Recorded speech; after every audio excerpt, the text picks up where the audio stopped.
रावलपिंडी शहर में रवास से कुछ ही फासले पर 2000 साल कदीम मनक्याला स्तूपा अपने दामन में सैकड़ों कहानियां छुपाए हुए है। मनक्याला स्तूपा में इस्तेमाल किए गए बास पत्थर इतने भारी हैं कि इनका वजन 100 मन से भी ज्यादा है। इसलिए मुकामी रवायात के मुताबिक इसे देवताओं या जिन्हों ने तामीर किया था। ताहम हुक्काम की अदम तवज्जुही के बाइस आज यह कदीम स्तूपा शिकस्त और रेख का शिकार है। बुद्ध मत के रज़्मिया दास्तानों पर मुश्तमिल किताब जातक कहानियों में लिखा है कि गौतम बुद्ध का पहला जन्म शहजादा सत्वा की शक्ल में हुआ था। इसी की याद में अशोक आजम ने शानदार स्तूपा तामीर करवाया था।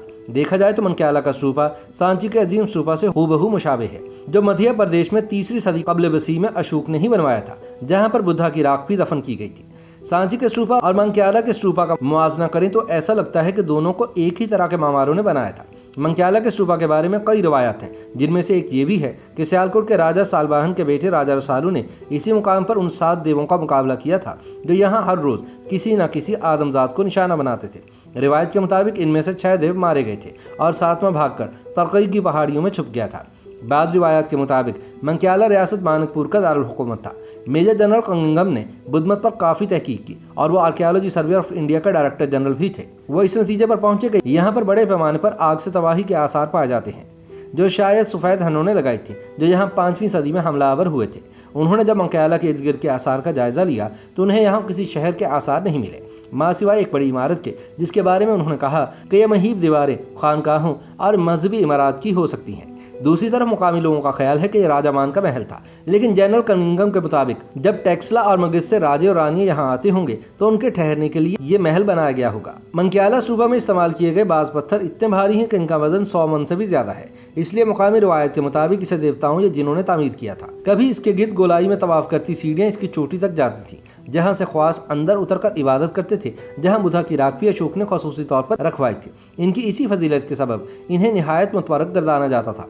यहाँ पहली खुदाई महाराजा रंजीत सिंह की फौज में मुलाजिम एक 18वीं जनरल जैन बैप्टिस्ट वेंचुरा ने सन 1930 में करवाई। ऊपर से नीचे की जानिब खुदाई से मुख्तलिफ नवादरात मिले, जिससे स्तूपे की उम्र के तयन में मदद मिलती है। 25 फीट की खुदाई के बाद लोहे का डब्बा मिला, जिसके अंदर एक सोने का डब्बा था, जिसके अंदर कुछ सोने चांदी के सिक्के और कुछ जेवरात मिले जो ससानी अहद के थे। फिर मजीद खुदाई में 45 फीट पर एक तांबे का गुलदान मिला, जिसके अंदर एक सोने का सिलेंडर था। 54 और 64 फुट की गहराई पर कुछ मजीद सिक्के भी मिले। 75 फीट की गहराई पर तांबे का डब्बा मिला, जिसके अंदर पीतल का एक डब्बा था।